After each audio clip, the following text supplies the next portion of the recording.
Welcome to Smart Wealth with Joshua. Your daily stock analysis and catalysts talk. Today, we're looking at unusual machines. If you find our talks useful, please consider subscribe, like, and comment underneath.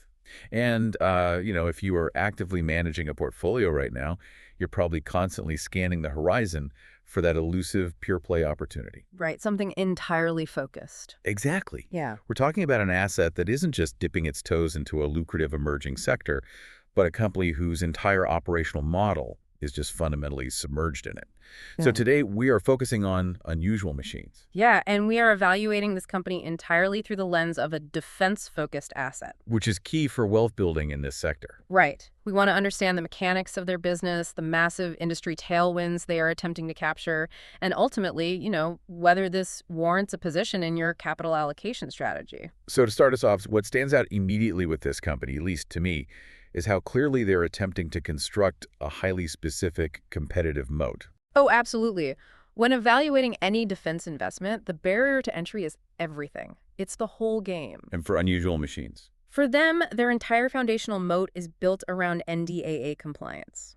Let's unpack that for a second. For the operational context here, the National Defense Authorization Act essentially dictates the parameters of what the U.S. military and federal agencies are legally permitted to procure. Right, it sets the boundaries. And within the drone sector, the NDAA strictly prohibits the purchase of systems and critical components manufactured by certain foreign adversaries. Which is a massive disruption to the status quo. I mean, the global commercial drone market has been overwhelmingly dominated by suppliers out of China for, the better part of a decade? Easily. Companies in Shenzhen have benefited from these massive localized economies of scale. Yeah.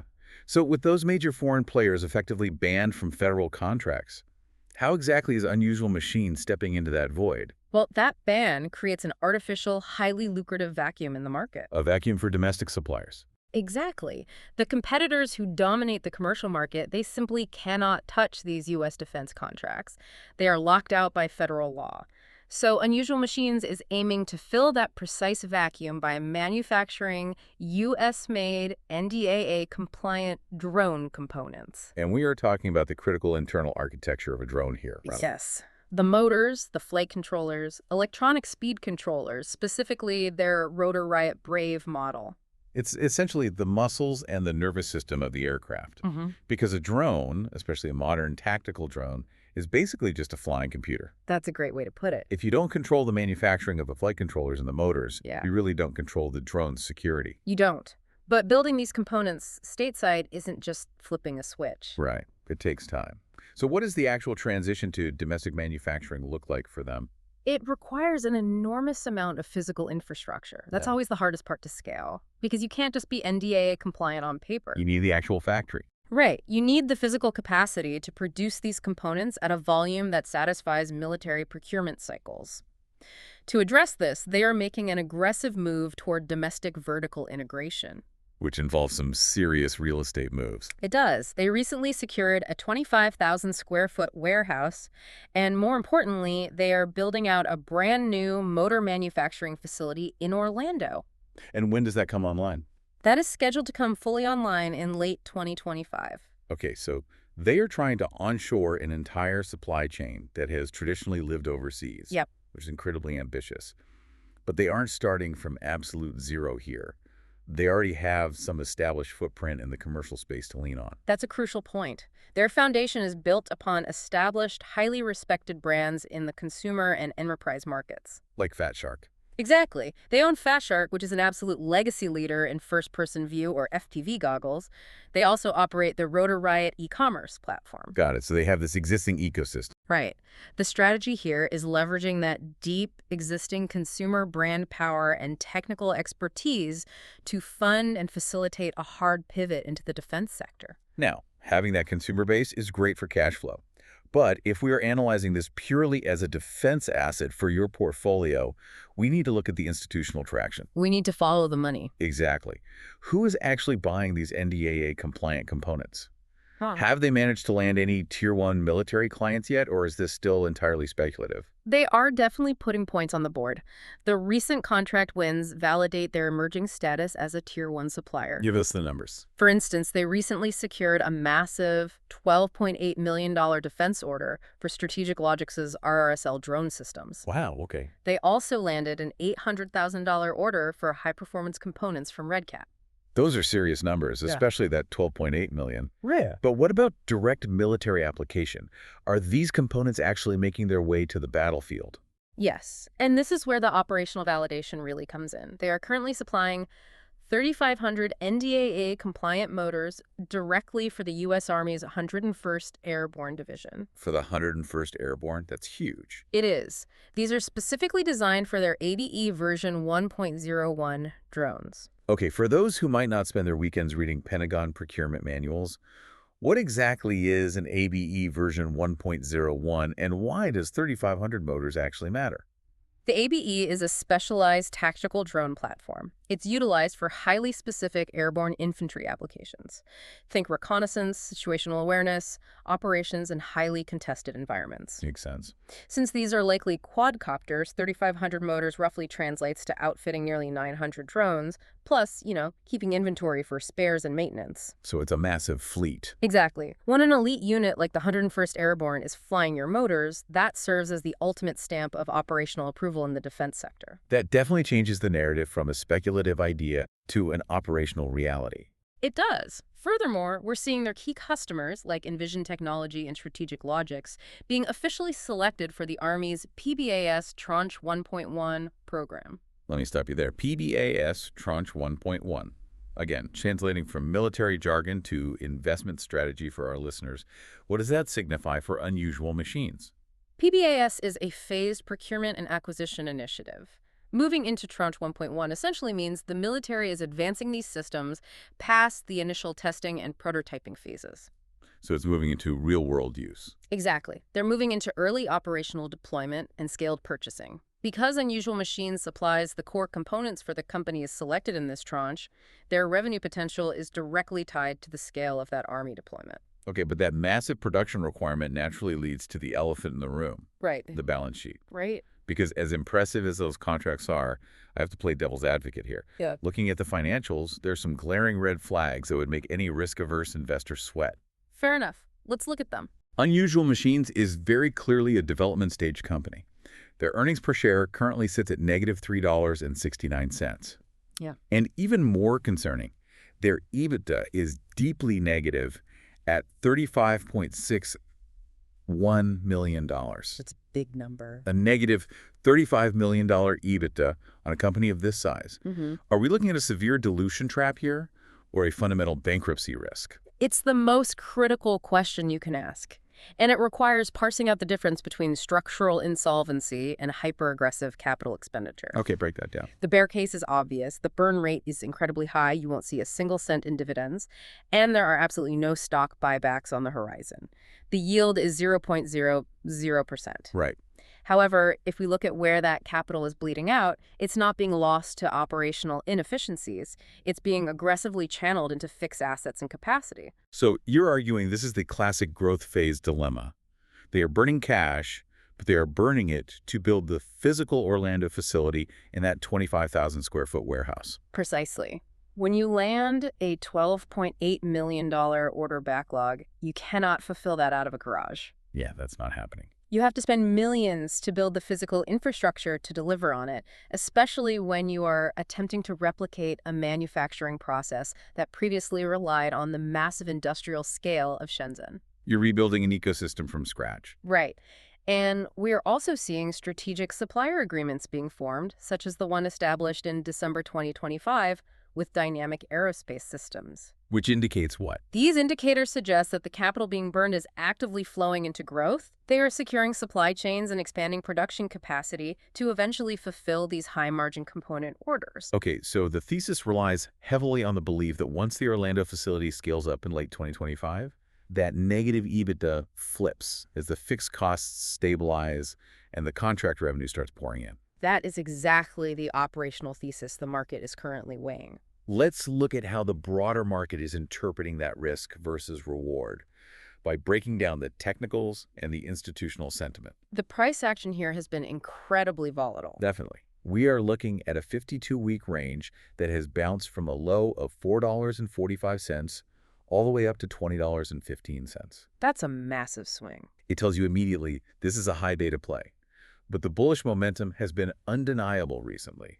In late October 2025, we saw an 8.1% surge in the stock, backed by elevated average volume of over 2.3 million shares. That volume metric is the vital sign of institutional interest. 2.3 million shares trading hands isn't just retail investors swapping positions. Right, it's too big for that. It indicates significant liquidity and larger market participants entering the fray, usually driven by shifting news catalysts and analyst models. And on the analyst side, we are seeing some concrete conviction starting to take shape. We are. In late February 2026, Needham released an updated analysis.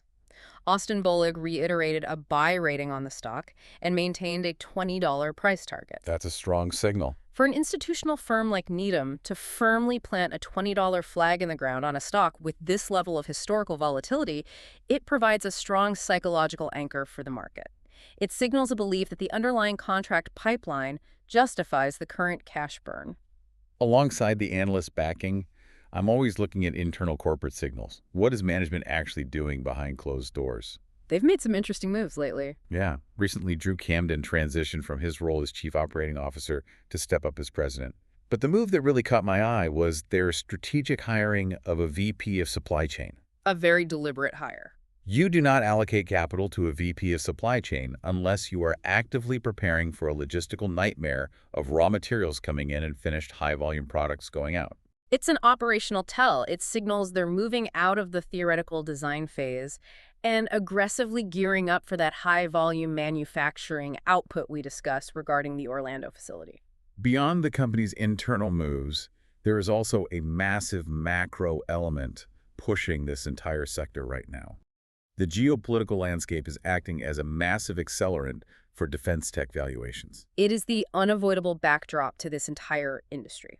And just to be completely clear with our listeners, we must remain strictly impartial and objective here. We are not taking political sides or endorsing any viewpoints. Right, absolutely. We are merely reporting on the geopolitical catalysts and the macroeconomic environment that is fueling this defense hype. Exactly, because regardless of your personal ideology or where you sit on the political spectrum, macroeconomic events and geopolitical tensions directly dictate federal capital flow and defense budgets. So what are the recent catalysts? Well, in mid-February 2026, statements from Vice President Vance regarding Iran immediately pushed domestic defense readiness back to the very top of the global news cycle.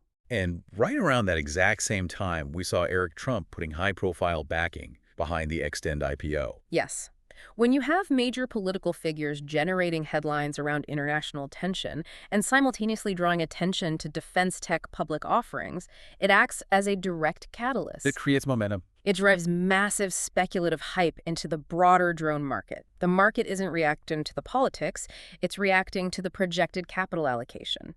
These events underscore the urgent domestic need for defense readiness, which feeds directly into the industry projections of a $95 billion global drone market by 2034. It's a rising tide scenario. When the news cycle is utterly dominated by global tension and high-profile defense IPOs, a pure-play component manufacturer like Unusual Machines naturally catches that updraft. They're positioned perfectly for it. With all these moving parts, the contracts, the massive facility build-out, the cash burn, and the geopolitical tailwinds, what should investors be looking for in the immediate future? Let's map out the catalyst calendar for the next 3 months. The single most important imminent event is their upcoming earnings release. What are people watching for? Given the aggressive Q3 announcements late last year, the market is highly anticipating these figures. Investors aren't necessarily looking for sudden profitability. They are looking for the early financial impact of those defense orders to see if the revenue growth is keeping pace with the facility expenditures. What else is on the radar? Secondly, you need to monitor the wire for any potential follow-on contracts from the Army's PBAS program. The military drone market alone is projected to reach a $30 billion valuation by 2035. $30 billion. Every new contract announcement is a critical milestone, proving they can capture a slice of that $30 billion. So distilling all this down, what is the final investment thesis for you? If we are scoring the setup, we are looking at an 8 out of 10 bullish rating. That sounds right. Here's the synthesized view. Unusual Machines is positioning itself as a rapidly growing, pure-play leader in NDAA-compliant domestic drone components. The financials absolutely show the immense stress and cash burn of a development stage company trying to build a manufacturing empire from scratch. But the flip side is strong. Exactly. The massive confirmed defense orders and the aggressive physical expansion in Florida tell the story of a company scaling rapidly to meet guaranteed, legally protected federal demand. From a portfolio strategy perspective, this presents two highly distinct paths.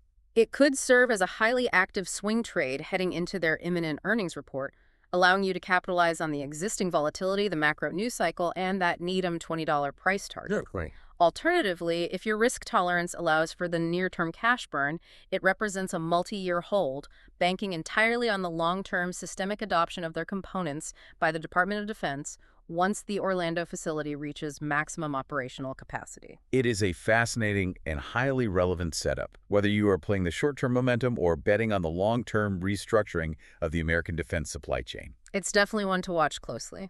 But before we wrap up today's analysis, we want to leave you with a broader, provocative thought to consider as you evaluate this space on your own. Think about the fundamental nature of modern conflict. Right.